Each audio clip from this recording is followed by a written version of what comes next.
And hey guys, what's up? I hope you're all doing great. Welcome to the channel where we talk about anything related to comic books.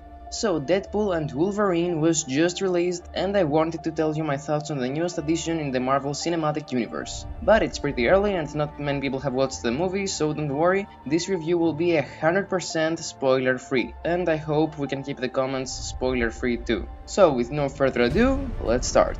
Let's fucking go! Let's fucking go.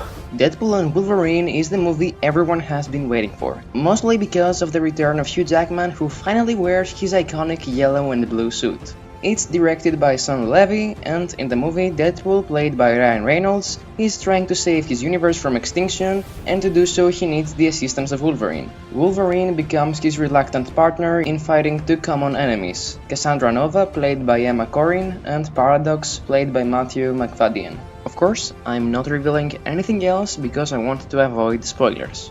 Starting off with everything I found great in the movie, from the very beginning you can feel it's a Deadpool movie. It's fun, ridiculous, gory, and there's of course his usual fourth wall breaking. The dialogues are quite well written and all the jokes land perfectly. The pacing is ideal, making a 2-hour-long movie feel like 5 minutes, because of how constantly entertaining it is. Ryan Reynolds once again does an amazing job as the Merc with the mouth, and Hugh Jackman proves he is still the best at what he does. Emma Corrin's performance is excellent, making Cassandra Nova feel like an actual threat that really creeps out viewers during certain instances. We also get some great character development, mainly for Wolverine, who feels like a completely different person by the end of the movie, and I'm saying it as a good thing. You'll know when you see it. The film also manages to balance goofiness and emotion, taking a more serious approach at some parts, which is great, because it's not a Deadpool movie, it's a Deadpool and Wolverine movie.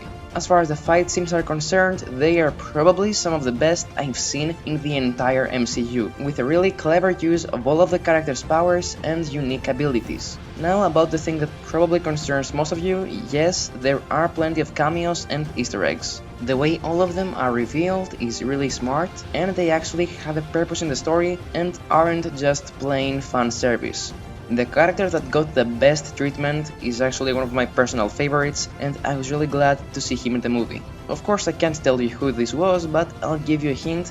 I have made a video about him. And in case you were wondering, yes, Wolverine's suit works perfectly in live action, and I can't believe we had to wait 24 years for this. Of course, no movie is perfect, and this one had its flaws. The most obvious one was its story that was a bit weak and didn't follow a fixed approach, if you know what I mean. It was like they went in one direction and then turned around to do an entirely different thing that didn't matter or make that much sense plot-wise. But I guess that's just how Deadpool movies are, and it oftentimes becomes hard to follow for the average viewer that doesn't have prior knowledge of every single character in the film, so the cameos can't have as much impact to them. Of course, if you're a comic book nerd like me, not only will you love the cameos, you'll want to scream like crazy, but that doesn't apply to everyone. Something else I thought needed improvement was the villains' motives. I think we needed a bit more focus on their backstories and their actual motives for their actions. And since this is the first X-Men movie produced by Marvel Studios, and not Fox, you'd expect more connections to the MCU, but this movie only made use of characters from the Fox movies. Personally, I didn't mind that at all, because it's obvious they wanted to make it seem more like a goodbye to Fox and not that much another MCU film.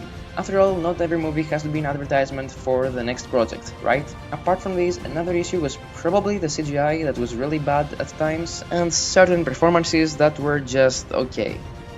Taking all this into consideration, it's pretty clear the movie had many strong points, but it's kinda held back by its shaky story, so a fair rating would be about a 7 out of 10. However, it manages to keep you entertained without losing interest for 2 hours, while also serving as a huge love letter to the fans. So I'm completely biased, but as a fan that was blown away by the attention to detail and the evident love for the source material, I really want to give it a 10 out of 10. So let's go for an 8, so as to keep everyone happy. Well, this was my review of Deadpool and Wolverine. I hope you found this video helpful, and if you enjoyed it, don't forget to subscribe, click the like button and allow all notifications. And please, if you've watched it, tell me what you think about the film in the comments. Just avoid posting spoilers because some people haven't watched it yet. So, until the next time, goodbye true believers!